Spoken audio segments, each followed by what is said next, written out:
안녕하세요. 안녕하세요. 네, 재밌어요? 네, 관세평가 압축 강의 시작하도록 하겠습니다.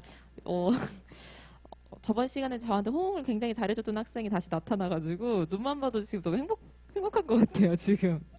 자, 이제 첫 번째 시간이니까 OT를 좀 간단하게 할게요. 저희 관세평가 압축 정리 강의가 어떻게 운영되는지에 대해서 간단하게 말씀드리겠습니다. 제 기본 강의는 저희가 16강이었어요. 16강을 2달 코스로 했는데 지금 압축 정리 강의는 8강이에요. 8강을 일주일에 한 번씩 저희가 현강을 진행을 하니까 이제 2달 코스로 진행을 합니다. 자, 딱 봐도 동일한 내용을 8강에 끝낸다. 근데 시간은 2달이다. 어떤 느낌이 오나요? 응? 그죠? 일단 진도가 빠르다. 진도가 빠르다. 지도를 빨리 빼려고 하면은 어떤 내용을 했겠죠? 제가 좋아하는 개그는 사용할 수 없다. 이제 개그 말고 이제 빡빡한 강의를 진행할 수도 있고, 그리고 전체적인 뭐 평가 협정이라든지 법에 대한 조문에 대한 이해다든지 이런 거는 세줄 수가 없다라는 거죠. 그러나 우리에게는 기본 강의가 있죠.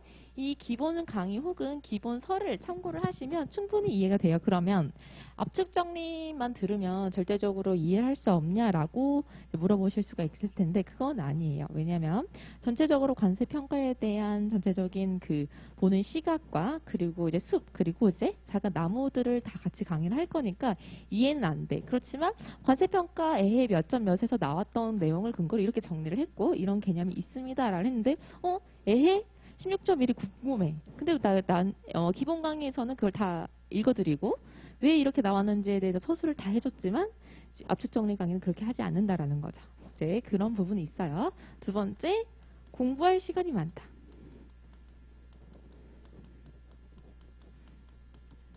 자, 일주일에 2번 수업을 나오는 것과 일주일에 한 번 수업 나오는 거잖아요.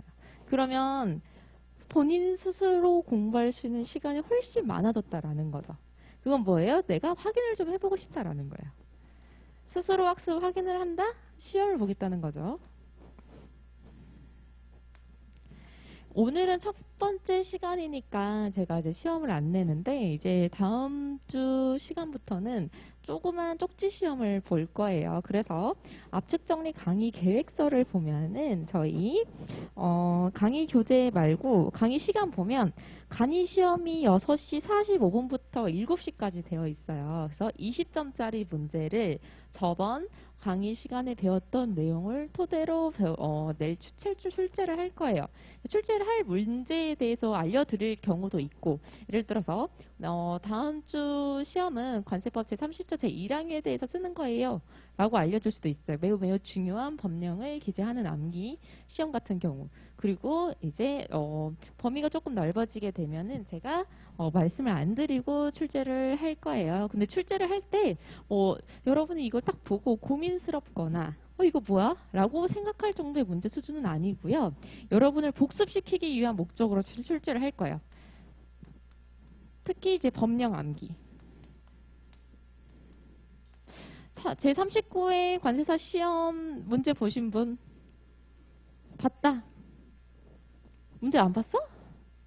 관심 없다. 관심 없어요? 관세사 시험 관심 없어요? 나 지금 곧 내년에 관세사 2차 시험 보러 가야 되는데 관세사 시험 봤지? 공주는 봤고 다비는 뭐 했어? 뭐지? 은빈이 뭐 했어? 놀았어? 관세사 시험이 뭔지 이제 모르겠어? 여러분 39회 관세사 시험을 보게 되면 이건 이제 친구가 찍어준 거긴 한데 관세사 시험이 이번 관세평가 어떻게 나왔냐면 우리 출제 하는 배점 100 바뀐 거 아시죠? 1번 30점, 2번 20점, 3번 30점, 4번 20점에서 총 100점으로 나왔어요. 그럼 어떤 스타일로 나왔냐라고 했었을 때 사례 분석 그리고 법령 서술이 나왔어요. 제가 이거에 대한 중요도를 따져봤을 때 점수에 대한 포인트를 따져봤을 때 사례 분석이 20%였던 것 같아. 그리고 서술이 80. 그만큼 여러분이 법령을 암기하고 이해하는 게 굉장히 중요한다는 거예요. 이게 그럼 40회 시험에는 어떻게 될 게 나올까라고 생각했을 때에는 드라마틱하게 사례 분석이 80 이렇게 20으로 바뀌지 않을 것 같아. 왜냐? 사례 분석 같은 경우에는 어떻게 보면은 어느 정도의 주관적인 개입이 나타날 수 있기 때문에 출제자도 채점을 하기가 좀 곤란한 부분이 있어. 근데 법령 소술 같은 경우에 명확하게 답이 나와 있죠. 그래서 만약에 이게 비율이 조정되다라고 하더라도 50대 50 혹은 60대 40 이 이상은 변하지 않을 것 같아. 그래서 여러분이 제일 싫어하는 게 뭐야? 암기. 나는 이해를 좋아하는데 선생님이 자꾸 암기를 하라고 하는데요. 암기가 중요하기 때문이야. 어떤 과목이든. 자, 뭐 다른 과목들은 제가 이제 잘 모르기 때문에 굳이 말씀을 안 드리겠지만 관세법이든 율표든 실무든 제가 이번에 39회 시험을 봤을 때에는 암기를 하지 않은 학생들은 서술할 수 없는 문제들이 굉장히 많이 나왔다고 들었어요. 근데 평가도 많이 나왔던 거죠. 그렇기 때문에 여러분이 40회 시험을 준비를 할 때에는 그래 내가 실제지가계 뭐고 관세평가 뭐고 다 알겠어. 선생님이 말을 하면 다 들어서 이해는 하겠어. 근데 막상 쓰려면 못 쓰겠어. 안 되겠죠. 그래서 지금부터 연습을 해야 돼요. 우리가 시험을 다가와서 암기를 하면 뒤죽박죽이야. 뭘 계속 까먹어. 지금부터 암기를 해도 이때에서 항상 까먹는 게 있어요. 근데 우리가 짧은 전날이 시험 전날이라고 생각해봐. 내가 1회독을 다 할 수 있다라고 얘기하는 친구도 있지만 그렇지 못하는 친구들도 있어요. 그러면 그 친구들 뭐 해야 되냐? 내가 안 외워지는 거 위주로 봐야 돼. 그러면 이렇게 많이 암기를 연습했던 친구는 내가 특히 안 외워지는 게 뭐구나 라는 걸 찾을 수 있겠지만 암기를 급박하게 한 친구들은 뭐냐면 그냥 다 안 외워지는 거야. 그러면 이제 공부할 게 많겠지. 전날에 잠을 못 자. 그 다음날 컨디션이 안 좋아. 점점 밥 먹고 평가 보고 실무 보고 쓰러져 지쳐 집에 잠드는 거야. 막 손이 벌벌벌 떨려. 모의고사를 치러본 친구들 아시겠지만 손이 벌벌 떨리잖아. 그쵸? 그리고 실무 정도 되면은 쓰기 싫어. 그냥 집에 가고 싶다. 집에 가서 치킨 먹고 싶다. 이 생각밖에 안 들어. 그렇기 때문에 지금부터 차근차근 암기를 할 연습이 필요합니다. 그래서 지금 공부할 시간이 여러분이 지금 많이 확보가 되고 있다라는 거예요. 그리고 1차를 준비하는 친구들은 이제 1차를 시작을 아예 모르겠다 하는 친구들은 같이 시작을 해도 좋을 시기라는 거죠. 근데 나는 1차를 한번 보고 떨어졌다. 이런 친구들은 아직은 시작할 시기는 아니야. 근데 1차를 아예 생뚱맞게 모르겠다. 특히 무형영어. 무형영어가 생각보다 복병이더라고. 왜냐? 영어잖아. 그리고 협약을 영어로 배우는 게 굉장히 낯설어요. 그래서 영어를 좀 한다는 친구들도 무형영어에서 굉장히 조금 낯설어 하더라고. 이런 사람들, 이런 경우에는 내국 소비세법이라든지. 슬슬 시작해도 좋을 시기예요. 왜냐? 지금 2차가 조금 분량이 줄어들었잖아. 그러나 공부할 시간이 많아졌다는 거는 우리가 스스로 공부를 많이 해야 된다라는 걸 항상 잊으면 안 된다라는 거예요. 그래서 압축 정리 시간에는 빠르게 내용을 간략하게 중요한 것만 배우는 시간이고 그만큼 우리가 복습을 많이 해야 된다라는 시간으로 보시면 될 것 같아요. 그래서 매주 올 때 시험을 보겠다라는 마음으로 실제 시작해야 되는 시간보다 15분 먼저 와서 시험을 꼭 보도록 합니다. 자, 그러면 자료를 2개 나눠줬을 거예요.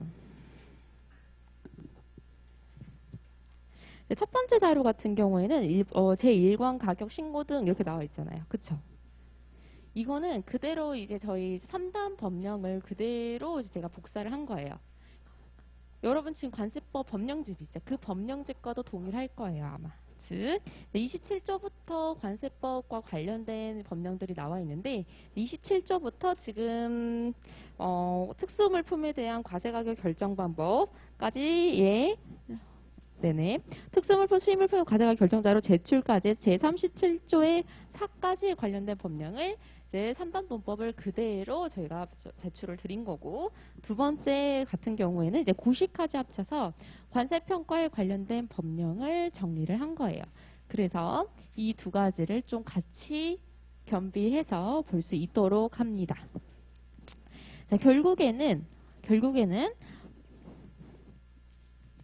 여러분이 들고 있는 이 법령집 안에서 서술을 할 수 있는 답안을 서술해야 되는 케이스가 80% 이상이 될 거예요. 자, 그러면 책이 안 중요하고 법만 외우면 되나요? 라고 했었을 때 그러면 그 문제를 이해할 수가 없잖아. 어떤 법령을 써야 되지? 왜 이 법령을, 문제는 이 법령을 써라고 한 거지? 생산지원 비용 관련해서 생산지원 배분과 금액의 결정. 이걸 왜 하라고 한 거지? 사례는 왜 이걸 소개한 거지? 이해할 수가 없잖아. 그래서 법만 달달 외운다고 될 문제는 아니다. 그러나 항상 진도를 나가면서 그 진도에 관련된 개념의 법은 항상 챙겨서 가야 된다라고 하는 게 중요합니다. 그래서 여러분이 공부를 소홀하지 않게 했으면 좋겠다는 마음이 항상 저는 있어요.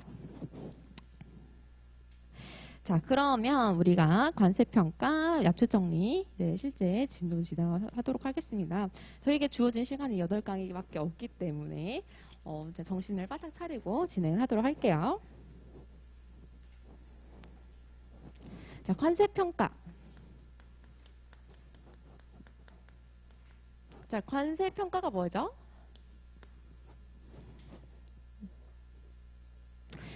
그쵸? 자, 관세를 구하기 위해서 우리 관세는 어떻게 나오죠? 과세 표준 곱하기 세율로 나오죠. 자, 관세평가라는 거는 이제 관세를 우리가 관세관청에서 얻어가는 세금이 뭐예요? 관세죠. 그 관세를 얻기 위해서 우리가 산식이 있는데 과세표준 곱하기 세율을 곱해서 나온 금액을 관세라고 얘기를 하고 있어요. 그러면 세율은 어디서 구하죠? 관세율표. 우리 지금 지겹게 배우고 있는 HS를 통해서 결정이 되잖아요. 자, HS는 어떤 물품이 수입이 들어와요. 과세 물건이죠. 수입선에서 수입선을 외국 물품이 넘어 들어올 때 해당 수입신고한 날에 그 물품의 성질과 수량에 따라서 관세를 부과를 하는데 그 물품의 수입신고할 때의 성상을 보고 그 물품은 어떤 번호에 해당하는가, 즉 어떤 HS에 해당하느냐를 결정하게 되죠. HS를 결정한다는 건 뭐예요? 그 HS와 결정된 함께 가는 세율을 구한다라는 거죠. 근데 그 세율은 기본 세율도 있고 협정 세율도 있고 FTA 세율도 있고 여러 가지 세율이 있지만 어쨌든 HS가 결정되면 그 수입 물품에 적용될 세율이 결정되죠. 그러면 퍼센트는 우리가 이미 HS라는 과목에서 결정이 됐어. 그럼 과세 표준. 그러면 이 수입 물품의 가치는 뭘로 결정할 거냐라고 했었을 때 우리나라는 과세 표준을 두 가지를 사용해요. 첫 번째는 량기준, 그리고 두 번째는 가격기준입니다. 량기준으로 하는 건 딱 한 가지. 뭐? 영화용 필름. 영화용 필름 같은 경우에 우리가 옛날 그 흑백 영화 시대 이런 거 보면은 막 넣어가지고 달달 돌리고 막 이런 거 있잖아요. 그런 영화용 필름이 우리나라에 수입될 때에는 그 물품의 과세 표준은 그 영화용 필름의 길이에 따라서 결정이 됩니다. 이것을 빼고는 다 과세 표준은 해당 수입 물품의 가격에 따라서 결정이 되는데 그러면 그 가격은 얼마로 할까? 이 수입 물품의 가격은 얼마로 할까? 그것을 배우는 학문 혹은 그것을 결정하는 학문이 바로 관세평가라고 보시면 될 것 같아요. 즉 내가 어떤 물품을 수입을 하고 싶은데 그 물품에 대한 관세를 구해야 돼. 근데 HS는 구했어. 내가 이 물품을 보고 이 물품은 분필이네. 분필은 관세가 몇 %지? 10%구나. 근데 그 분필 가격은 얼마지? 라고 했었을 때 그 가격은 어떻게 정해야 되냐? 라는 거를 이제 바로 배우는 게 관세평가예요. 그래서 우리가 관세평가를 배우는데 그러면 관세평가가 각국 모든 세계에서 다 달라. 자, 미국에서 어떤 물품을 수입할 때 관세평가는 이렇게 하고 뉴질랜드는 이렇게 하고 오스트레일리아는 이렇게 하고 유럽은 이렇게 하고 일본은 이렇게 하고 중국은 이렇게 해 라고 한다면 이 관세평가가 무역장벽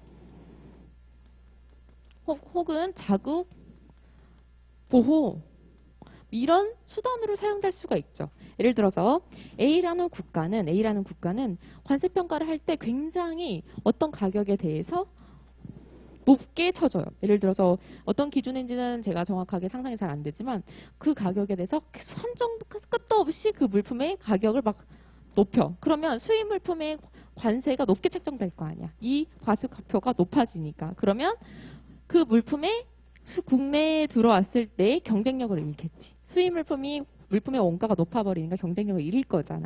그래서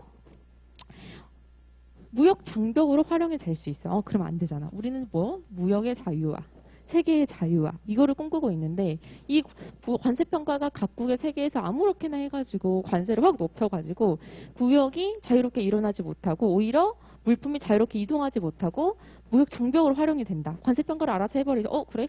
미국에서 들어오는 A라는 물품 너무 꼴보기 싫은데 그러면 A라는 물품의 관세 평가는 그냥 아무렇게나 해서 엄청 높여버려야지 라고 생각해버리면 우리가 관세를 엄청나게 막 매기게 돼서 미국의 물품이 우리나라 들어왔을 때 가격 경쟁력을 잃겠죠. 그래서 이런 문제를 해결하기 위해서 우리가 협정을 맺습니다. 협정. 너희들 관세평가 지 멋대로 하지 마라. 관세평가에도 규칙이 있어야 된다. 그래야 세계가 공평해지고 세계의 무역이 자유화되고 이제 무역이 뭐 우리 WTO 평가 협정에 대한 그 뭐 그런 게 있잖아요. 정신 그런 게 된다라고 했었을 때 그 규칙을 정하는 과정 일련의 역 히스토리가 있었지. 이 관세평가라는 협정이 안정화되는 것에 대한 히스토리가 있었는데 이게 바로 페이지 관세평가 영역 쪽 부분이에요. 첫 번째, 가트 제7조입니다. 자, 관세평가 영역 별표 하나만 쳐주세요.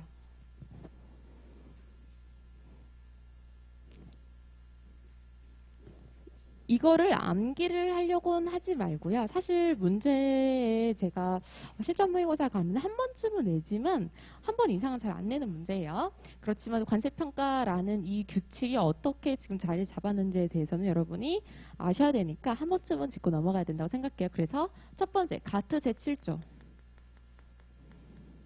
가트 제7조 다음에 뭐? BDB. 세 번째, 이 가트 제7조의 이행을 위한 협정. 그리고 WTO 평가 협정입니다. 자, 관세 평가를 하는 방법을 우리가 세계적으로 통일화 시켜보자. 그래서 열심히 협약을 맺고 규율을 만들고 뭐 노통일을 했던 이 히스토리 역사가 4단계로 이루어졌다.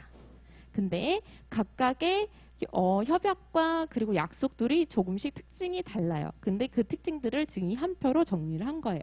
자, 가트 7조는 그러면 과세 가격, 즉 과세 가격을 무슨 기준으로 해야 되냐라고 했었을 때 제일 처음으로 거래 가격이란 말을 씁니다. 과세 가격의 기준은 실제 가격이어야 돼. 라고 해서 이제 과세 가격 기준 이거다라고 처음으로 관세 평가를 어떻게 통일을 해보려고 했던 노력이 가트 제7조예요. 그러나 이 가트 제7조는 특별하게 뭐 효용성이 없었어요. 왜냐하면 이게 너희들 미국도 지켜야 되고 한국도 지켜야 되고 일본도 지켜야 돼라는 강제성이 없었어. 다만 우리 앞으로 이렇게 할까? 라는 제안 정도였어. 그래서 의 보면은 관세 평가에 관한 최초의 국제 표준, 즉 이러한 표준을 만들려고 최초로 시도했던 친구가 가트 제7조라고 보시면 돼요. 그러나 그 자체의 집행력이 부재했다. 만약에 이거 어기면 어떻게 되는데? 라고 했었을 때 어겨도 되긴 하는데 앞으로 이렇게 하는 게 어떨까? 이 정도인 거야. 그냥 뭐 약속이라든지 뭐 앞으로 약속을 어기면 어떻게 되는지 뭐 이런 페널티도 없이 앞으로 이렇게 하면 어떨까 정도였어요. 그래서 당연히 잘 집행이 안 됐겠죠. 그래서 야, 이대로는 안 되겠다. 집행력도 가지고 확실한 규범을 만들어야겠다라고 해서 나온 게 BDB입니다. 자, 브뤼셀 평가 협정이라고도 얘기를 해요. 자, 브뤼셀 평가 협정은 근데 가트 제7조라는 다른 개념을 쓰고 있어요. 그 개념이 뭐냐면 정상 가격입니다. 우리 과세 표준을 정상 가격으로 쓰자. 그러면 실제 가격과 정상 가격의 차이가 뭐니? 라고 했었을 때 정상 가격은 정상적인 가격이다라는 거지. 즉 어떤 물건을 봤어. 그 물품은 정상적으로 그 물품의 가치가 뭘까라는 거를 찾아보는 활동이라고 생각을 하는 거야. 내가 어떤 분필을 수입을 하는데 이 분필의 진정한 가치는 무엇일까? 이 분필을 소유하고 있는 진정한 가치는 무엇일까를 고민을 하는 거야. 자, 일반적으로 다빈이가 나한테 이 분필 1,000원에 팔면 미안, 부끄럽게 했어? 아니야. 다수 둘이 섞었구나. 그렇게 하자. 가상의 인물을 만드는 게 낫잖아. 자, 다빈이가 나한테 분필을 1,000원에 팔았어. 그럼 우리는 그 1,000원을 가격이라고 부르잖아. 근데 정상 가격은 그게 아니야. 1,000원이, 다빈이가 나한테 1,000원을 팔았다고 하더라도, 이거는 다른 정상적인 가격이 있을 수 있어요. 진짜 그 가격이 실질적으로 이 분필의 온전한 가치를 다 구현하고 있는 것인가? 왜냐하면 이 세상의 모든 분필은 단 하나의 가격만 가져야 되거든. 다빈이가 어느 날 1,000원에 팔 수 있지만 옆에 있는 수빈이는 나한테 이거 800원에 팔 수도 있잖아. 왜 떨이 할 수 있잖아. 근데 아니야. 이 분필은 단 하나의 가치만 가져야 돼. 정상적인 가치만 가져야 돼. 이게 그 개념이 바로 정상 가격이에요. 그래서 이런 정상 가격은 관념적 가격이라고 합니다. 실제 판매자랑 구매자 간에 구매자 너 이거 1,000원에 사, 800원에 사 이런 가격이 아니라 실제 그 물품의 가치를 대표하는 가격을 찾는 행위를 말하는 겁니다. 그래서 관념적인 가격이라고 하고요. 정상 가격이라고 얘기를 합니다. 그래서 이러한 정상 가격을 기초로 BDB가 출현을 하게 됐고요. 자, 이러한 BDB 같은 경우에는 실질적으로는 우리가 최초의 국제 규범, 즉 이제부터 규범으로 정하자. 단순한 앞으로 이렇게 하자라가 아니라 이걸 꼭 지켜야 돼라고 했기 때문에 그 규범에 가입을 해야 우리가 어떻게 보면은 그 규범에 애속이 되는 거죠. 근데 그 규범에 사람들 많이 가입하지 않았어. 왜냐? 자, 과세주의가 원칙이 CIF, AU가 FOB라고 되어 있었죠. 우리나라는 사실 CIF주의죠. 해당 물품이 과세 가격을 결정을 할 때 해당 물품이 수출국에서 우리나라로 들어오는 운임을 더한 금액을 과세 가격으로 산정을 하는데 미국이라든지 캐나다, 미국에도 얼마나 열강이야. 그런 미국이나 캐나다 같은 경우에는 FOB 가격을 기준으로 합니다. 즉 과세 가격 안에 수출국으로부터 운임 수입한까지의 운임이 포함되지 않는 가격을 기초로 하는데 BDB 같은 경우에는 과세 가격을 산정을 할 때 그 정상 가격 안에 무조건 수출입 운임이 포함되어야 된다라고 얘기를 했었죠. 그렇기 때문에 미국이나 캐나다 같은 걸 가입을 아예 하질 않았어요. 그럼 당연히 열강, 즉 무역을 가장 많이 하는 국가가 가입을 하지 않았으니 이 국제 규범이 널리 퍼질 수 없었겠죠. 그래서 BDB는 어떻게 보면은 실패로 끝나게 됐습니다. 자, 그래서 어떻게 할까 하다가 정신 차려. 우리에게는 가트가 있잖아. 어쨌든 정상 가격, 관념적인 가격 찾는 거 너무 어렵잖아. 어떻게 분필 수입 빨리빨리 해야 되는데 그 분필이 수입 신고가 됐어. 그럼 그 분필의 정상적인 가격은 얼마인가? 근데 분필이 A 브랜드도 있고 B 브랜드도 있고 C 브랜드도 있고 D 브랜드도 있고 갑자기 분필 옆에다가 지우개가 달린 분필 뭐 이게 나올 수 있으면 하나하나의 모든 물건의 가치를 찾는 행위가 어렵다는 거지. 그래서 안 되겠다. 우리 가트를 다시 살려보자. 그래서 가트 제7조 이행을 위한 협정이 채택이 됩니다. 자, 가트 제7조 이행을 위한 협정 같은 경우에는 얘랑 달라. 이 친구랑. 자, 정상 가격이 아니라 무슨 가격? 거래 가격입니다. 자, 거래 가격은 우리가 지금 WTO 평가 협정에도 기초가 되는 가격인데 일반적으로 판매자가 구매자한테 해당 물품을 판매하는 합의된 가격이라고 보시면 될 것 같아요. 그러면 이 물품에 대한 진정한 가치를 찾는 행위 따윈 하지 않아도 되잖아. 자, 다빈이라는 애가 나한테 1,000원에 팔았어. 그럼 거래 가격 얼마? 1,000원. 수빈이라는 애가 나한테 이거를 800원에 팔았어. 그럼 거래 가격은 800원이야. 그거 쉽잖아. 거래 가격 자체는 포착하기가 굉장히 쉽죠. 어떠한 기타 다른 조건이 없는 경우에 자, 일단 거래 가격이고요. 그럼 거래 가격은 뭐냐? 그 관념적 가격과 반대되는 말 실증적 가격입니다. 자, 그래서 가트 제7조는 우리가 거래 가격을 기초로 하고 실증적 가격을 기초로 합니다. 그러나 가트 제7조와 BDB가 가장 큰 차이가 있었던 거는 최약국의 선택이라는 말이 있는데 자, 우리가 여기서 가장 단점이 뭐였어요? 미국이나 캐나다는 FOB주의인데 BDB 같은 경우에는 FOB주의를 인정하고 있지 않았잖아. 근데 이 가트 제7조 같은 경우에는 FOB주의 하고 싶은 사람 FOB주의 해도 돼. CIF주의 하고 싶은 나라는 CIF주의 해도 된다니까. 그래? 미국이랑 캐나다도 여기에 가입을 안 할 이유가 없었겠지. 그러나 가트 제7조에서 WTO 평가 협정으로 넘어올 때 또 가장 중요한 차이점은 WTO 우리는 체제라고 얘기를 하잖아요. 그렇죠? 우리는 WTO 체제라고 얘기를 하는데 이게 WTO 평가 협정이 WTO 관련된 부속서 무속서로 삽입이 되면서 WTO 자체를 가입하는 모든 체약국들은 자동적으로 WTO 평가 협정을 지켜야 되는 거야. 그래서 내가 WTO 평가 협정을 지킬 사람에서 손들어서 지키는 게 아니라 WTO 이 자유무역 기구를 가입한 친구들은 무조건 이 과세가격 과세가격 결정법을 사용해야 되는 거지. 그래서 훨씬 많이 퍼지게 됐다라는 거죠. 그래서 진정한 의미의 국제적인 관세 평가 표준이 되었다라고 볼 수 있습니다. 그래서 나 그래서란 말 되게 많이 쓰네. WTO 평가 협정이 우리나라의 관세법에 대한 법원도 된 것이라고 볼 수 있어요. 우리가 앞에 넘어갔지만 법원이 WTO 평가 협정이라고 되어 있잖아요.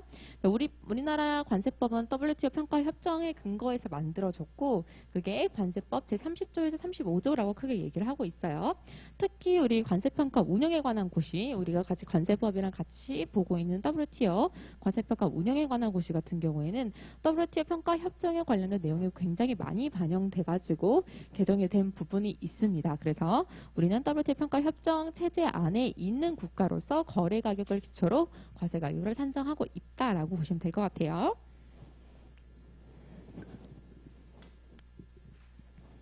자, 관념적 가격과 실증적 가격입니다. 네, 관념적 가격과 실증적 가격은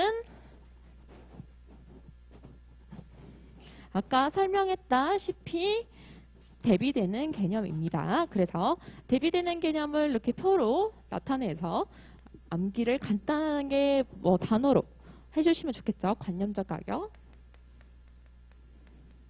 실증적 가격. 관념적 가격이 나온 애는 어디였죠? BDB 평가협정. 그리고 실증적 가격이란 얘가 나오는 건 뭐였죠? 관세평가요. 가트 제7조 이행.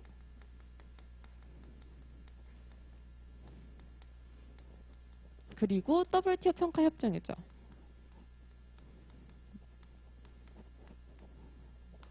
자, 관념적 가격이 사용하는 가격의 의미는 정상 가격.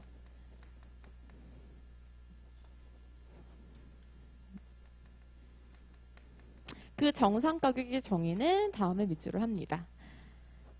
모든 물품의 그러한 물품의 가치를 적절히 표현하는 단 하나의 정상 가격 존재. 즉, 그 물품은 이 물품의 가치를 적정하게 표현할 수 있는 단 하나의 가치만이 존재를 한다. 라는 정상적인 가격의 개념을 가지고 있었고 그래서 얘네들은 일물 일가입니다. 하나의 물건은 하나의 가격뿐이다. 하나의 물건에 1,000원, 800원, 1,200원 있을 수 없다라는 거고 실증적 가격은 실제로 판매된 가격. 그래서 실제 판매 가격 즉 거래 가격입니다. 거래 가격 의미가 판매자와 구매자 간에 이렇게 거래하기로 했어요 라고 합의된 가격을 얘기를 하고 있습니다. 자, 실증적 가격론에서는 관세평가는 모든 물품의 정상 가격이라는 것은 비현실적 이상에 불과하다라는 거지. 그 하나의 물건에 단 하나의 가치를 찾는다는 것은 비현실적인 활동이다. 그거 언제 찾고 있겠냐 라는 거고 물품의 가격은 거래 상황, 동그라미, 거래 상황에 따라 다양하게 존재할 수 있다라는 거지. 즉, 어떤 A라는 판매자는 이 물품을 그냥 1,000원에 팔아. 근데 B라는 판매자는 돈이 급해. 빨리빨리 팔아서 내가 수익을 빨리 얻어야 돼. 그래서 남이 1,000원에 파니까 나는 800원, 900원에 팔아서 빨리 내 물품 싸게 넘겨야 되는 거야. 그런 거래 상황이 있을 수 있잖아. 그래서 가격은 한계가 아니다. 즉, 일물 다가의 원칙입니다. 자, 당연히 BDB에서는 할인을 인정해주지 않겠죠. 자, 할인이라는 게 뭐예요? 기본적으로 자, 그냥 우리 지나가면서 보는 거 있잖아. 이거 1,000원짜리 물건인데 제가 10% DC 해줄게. 그거 할인이지. 근데 그거 인정해주지 않겠다라는 거지. 그럼 20% DC, 30% DC 인정해주지 않겠다라는 거지. 왜냐? 이 물품에는 단 하나의 가치. 하나의 가치가 있는데 어떻게 할인이 들어가겠어? 그럼 할인이 적용된 가격도 인정을 해줘야 되는데 그럼 가격이 두 개가 되잖아. 인정해주지 않습니다. 그러나 거래 가격 같은 경우에는 우리가 나중에 배우겠지만 거래 가격 배제 사유가 없는 한 그 할인을 인정해주죠. 왜냐? 할인이 지금 5%가 들어갔는지 10%가 들어갔는지 11%가 들어갔는지 수많은 거래 가격이 존재를 하잖아. 인정을 해준다는 거지. 다만 그 할인이 왜 되었는가는 살펴볼 일이지. 할인 자체를 일단 배제하지 않는 입장이다라고 보시면 될 것 같아요. 그래서 관념적 가격과 실존적 가격의 비교 문제가 나오게 된다고 한다면 이 특징을 정리해서 서술을 하면 되겠죠. 그렇죠?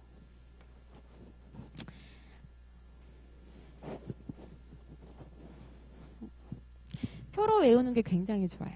비교를 하면서. 그렇죠?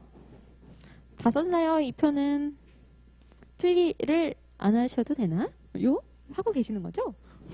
아니 제가 이렇게 쓰고 바로 지우면은 못 쓰는 경우가 있는 것 같아가지고 혹시 못 쓰면 말씀해 주세요. 그러면 우리가 다 썼죠?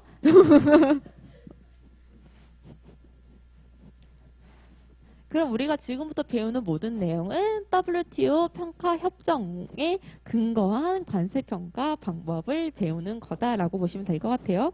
그럼 WTO 평가 협정을 배우는 거예요? 아니죠. 우리 WTO 평가 협정이 녹아 들어온 게 관세법이고 관세법 with WTO 평가 협정 같이 배운다라고 보시면 될 것 같아요. 그럼 우리 시험 범위는 뭔가요? 관세법 with WTO 평가 협정이에요. 그러면 관세평가의 일반 원칙 볼게요. 관세평가의 일반 원칙 뭐냐? WTO 평가 협정에 근거한 관세평가의 일반 원칙을 배우는 거예요. 너무 쉽지 지금. 너무 지금 쉽게 지금 넘어가는 거죠. 너 웃음을 지금 짓고 있어. 그렇지만 지겨워도 참자. 첫 번째. 자, 그럼 우리 뭐 관세평가 일반 원칙이라고 생각하면 몇 가지를 우리가 떠올려야 되냐? 몇 가지 떠올려야 돼요? 세 가지. 세 가지 뭐지, 다인이? 나 눈을 바라보고 몇 가지 뭐야? 세 가지 중 세 가지를 얘기해 보자. 그리고 옷, 또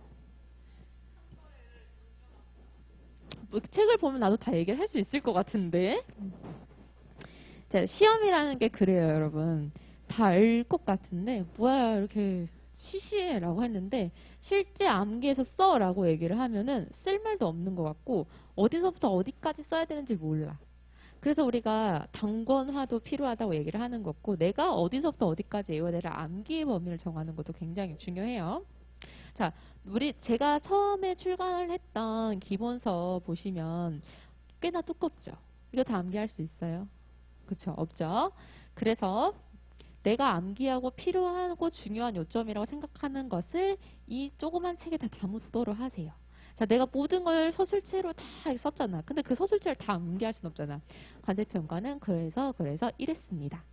이렇게 암기할 수 없잖아. 관세평가 일반 원칙은 땡땡땡땡땡 해서 땡땡땡땡 해서 땡땡땡입니다. 이렇게 암기할 수는 없잖아. 관세평가 일반 원칙 몇 개? 내 머릿속에서 세 개. 세 개 뭐? 거래가격 최우선 원칙, 일반적인 회계 원칙, 그 다음에 상관행을 존중하는 거지. 세 개다. 거기 세 개에서 만약 설명을 해야 된다 그러면은 어떤 핵심 단어를 넣어가지고 설명을 해야지. 이렇게 정도까지는 준비를 해야 돼요. 관세법은 차라리 쉬워. 그러니까 그 관세법 안에 있는 거 관세법에 나와 있는 이런 것들은 여러분 외우세요.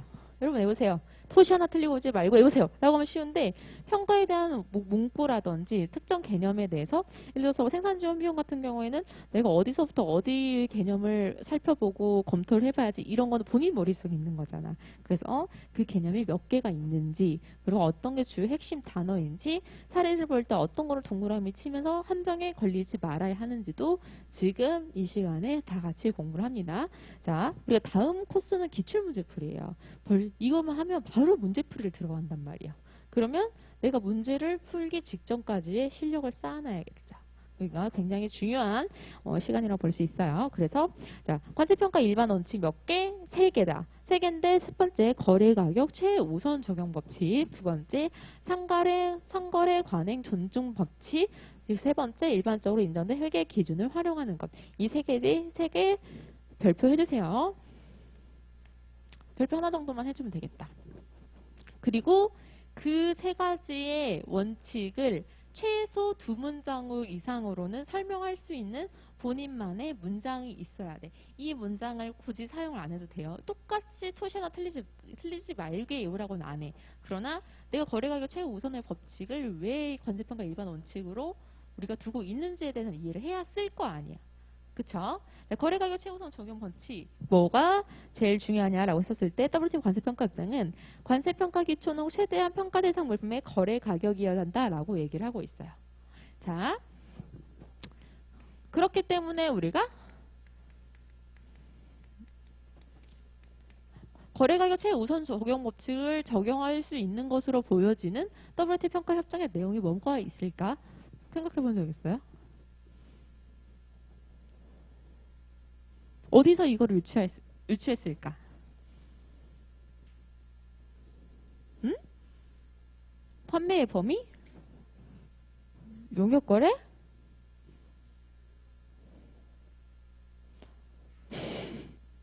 실증적? 자, 우리가 거래가격 배제 사유 봤어요?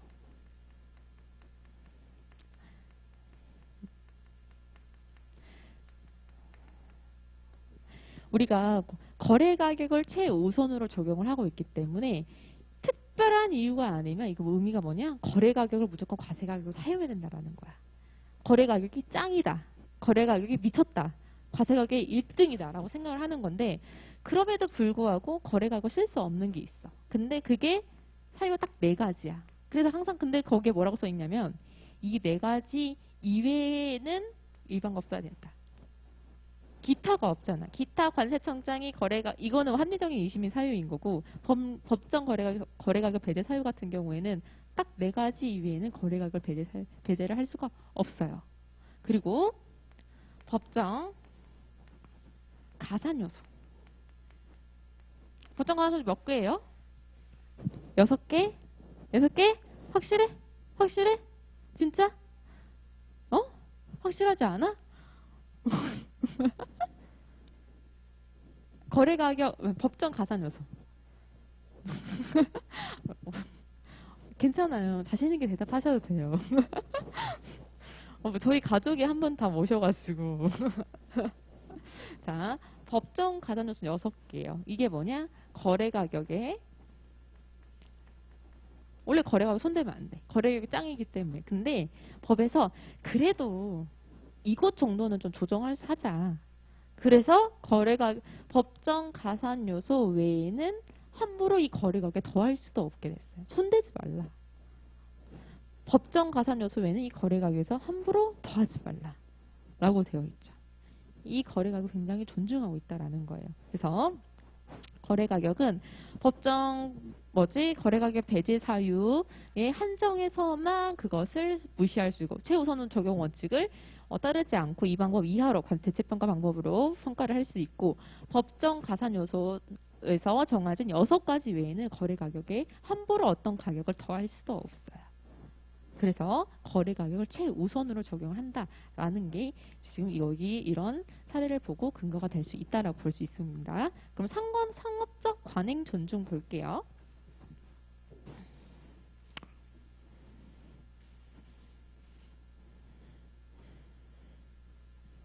자, WTO 평가 협정에서는 과세 가격은 상관행위 일치하고 단순한 공평행 기준에 따라야 하며 공급원은 구별해서 평가사실 일반적으로 적용돼야 한다라고 규정을 하고 있으며 즉 상업적 관행에 따라서 결정되어지는 모든 일반적인 거래 상황은 다 인정해준다라는 건데 그럼 우리 상업적 관행 존중 관련 파트에서 이런 문구가 나왔었던 기본서의 내용들이 몇 개 있었던 것 같은데 떠올려보자.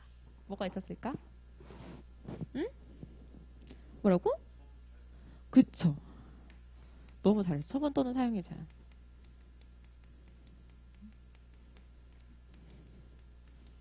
뭐 있었지?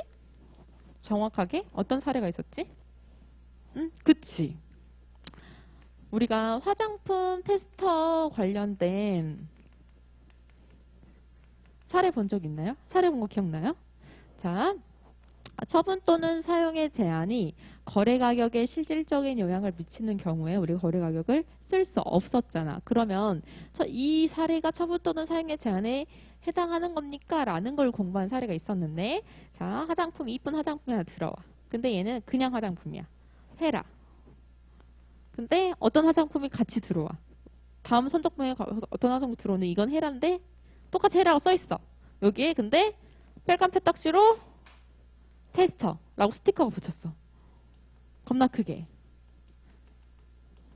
근데 그냥 헤라는 1,000원이야. 근데 테스터 붙은 헤라는 200원이야. 이 테스터 붙은 헤라는 헤라 가게에 손님이 들어오면 테스터 해주는 무상용품으로 사용할 수 있어. 그러면 이 200원이 처분 또는 사용의 제한에 걸리는가? 라는 걸 우리가 검토를 했었을 때 이거를 아예 상업적 교환이 불가능한 물품으로 봐서 인정을 해줬죠. 각 개별적인 물품으로. 왜? 화장품 산업업계의 일반적인 상업적 관행에 따라서 테스터를 그 외관은 굉장히 중요하기 때문에 그 화장품 용기의 외관은 굉장히 중요하기 때문에 테스터랑 스티커를 붙이는 순간 얘들은 가치가 떨어져 버린다. 자, 이런 거지. 내가 그냥 화장품 용기를 화장품을 파는 건데 그 화장품 안에 표딱지를 팔면 누가 안 바꿔준다는 거야. 테스터. 훔친 수건 내가 옛날에 얘기했었던 거 기억나요? 은빈아, 졸려? 안 졸리지? 왜 괜히 왔나 싶어 지금? 아니야? 정신 안 차려? 자, 이런 경우 있었죠. 그럼 두 번째 뭐 있을까? 렌즈 처음 본 사용의 제한이니까. 네, 이것도 다른 개념. 상업적 관행을 존중한다. 이런 거를 봤었던. 특수관계. 방문 판매? 방문 판매. 맞아요. 자, 이거 얘기할 게 있다. 그러면 두 번째 볼게요. 아까 뭐라고 했지 내가? 근데? 맞아, 특수관계. 선생님이 기억이 굉장히 나빠요. 특수관계가 있어. 판매자와 구매자 간의 특수관계가 있는데 그것만으로는 거래가격 배제 사유가 되는 게 아니라 특수관계의 거래가격에 영향을 미치는 경우면 우리 거래가격 배제 사유가 되죠. 근데 그 거래가격 영향을 특수관계에 미치지 않았다라는 것을 입증할 수 있는 두 가지 방법이 우리 있었는데 한계가 있었잖아. 당해 산업 부분의 일반적인 산업적인 관행에 따라서 거래 가격이 결정되는 경우. 이런 경우에 우리 근데 특수관계가 있더라도 당해 산업부에서 일반적으로 어떻게 가격 결정이 되는 부분인 거랑 똑같이 됐으면 괜찮겠네. 거래 가격에 영향을 미치지 않았네라고 결정을 해줬던 사례가 있죠. 거의 지금 기억이 안 나는 것 같은데? 기억이 나요? 나지? 그치? 자, 그 세 번째 방문 판매 뭐예요? 조건 또는 사정 안에서 본 거 아니야? 조건 또는 사정에서 본 거 아니에요? 그런가 봐요. 네, 조건 또는 사정이 거래가격 배제 사유 중에서 우리가 금액으로 계산할 수 없는 조건 또는 사정이 있었어요. 근데 이건 조건 또는 사정으로 보지 마세요. 이게 뭐냐? 생산 또는 마케팅 관련 조건 또는 사정은 보지 마세요 라고 했잖아. 근데 우리가 이 방문 판매는 뭐였어요? 판매 방식이었죠. 그쵸? 자, 수출자가 수입자한테 아메이 화장품을 팔면서 저희 아메이는 글로벌 마케팅 그리고 뭐라고 그러지? 다단계 업체니까 꼭 그렇게 다단계로만 파세요. 방문해가지고 샘플도 한 200개씩 주고 그렇게 해서 판매 방식을 제한한다라고 해도 이거는 마케팅적인 조건 또는 사정은 이거는 일반적인 상업적 관행이니까 이거는 인정을 해줘야 된다. 즉 조건 또는 사정 자체로 보지도 말아라. 라고 했었죠. 상업적 관행이니까. 그렇게 봤었던 일례가 기억이 날 거예요. 그래서 지금 우리 이런 일반적인 원칙이 WTO 평가 협정과 우리 관세법에 다 누가 들어있는 거예요. 몰랐지? 몰랐다고 해 빨리. 잘했어요. 네? 역시 사회성이 정말 여기서 여기 싸운다고? 저희는 화목합니다. 저희는 왕따 없는 수업을 지향하고 있어요. 자, 이제 세 번째 볼게요. 그러면 일반적으로 인정된 회계 원칙. 일반적으로 인정된 회계 원칙 어디서 나왔지? 뭐지? 영도 겁나 바빠 보이는데? 갑자기 윗줄 엄청 긁더라고. 이거 어디서 나왔어, 이거?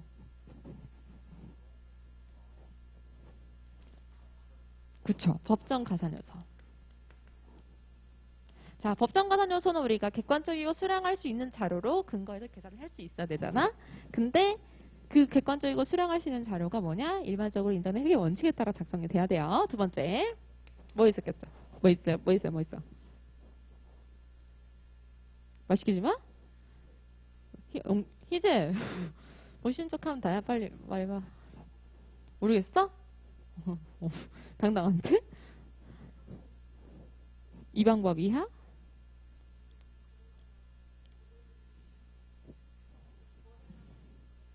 아, 산정 가격 말씀하시는 거죠? 오. 아, 교육열 장난 아니야. 대치동 다르다. 대치 교육열 다르다. 자, 산정 가격을 우리가 5방법, 대체평가 방법 중에서 산정 가격을 기초로 한 과세 가격 결정 방법이 있는데 산정 가격을 기초로 한 관세 평가 방법 같은 경우에는 우리가 생산자의 생산 비용 같은 걸 받아서 그 외에 뭐 수출국에서 수입국까지의 운임이라든지 우리가 이윤비 일반 경비라든지 이런 걸 더해서 줬잖아요. 그때 생산자의 생산 비용을 구할 때 우리가 일반적으로 인정된 회계 원칙을 이용해서 썼었죠. 그러면 5방법도 그래서 당연히 4방법도 그렇겠지. 4방법도 국내 판매 가격을 기초로 한 과세 가격 결정 원칙에서 우리가 통상의 이윤비 일반 경비 구했던 거 기억나나요? 그쵸?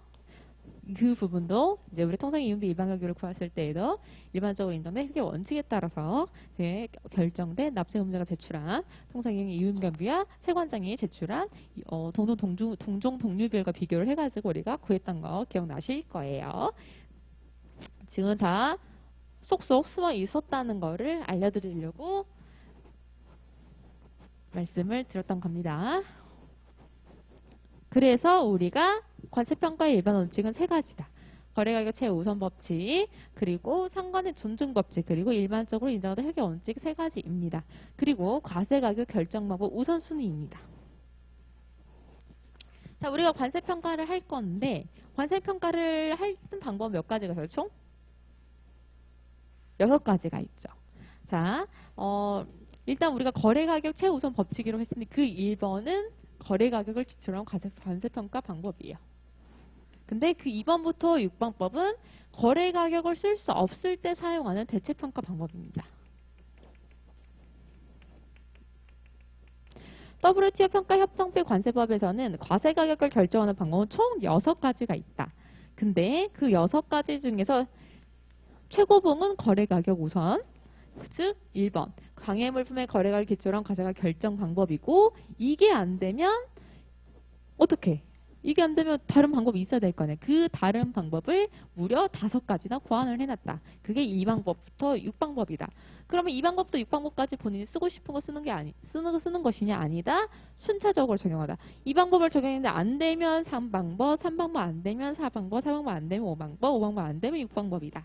근데 납세 의무자가 요청을 하면은 5방법을 국내 판매 가격 결정 원칙 4방법보다 먼저 쓸 수 있다. 그래서 일반적으로 2, 3, 4, 5, 6이 맞고 납세 의무자가 요청하는 경우에만 2, 3, 5, 4, 6도 가능하다라는 거예요.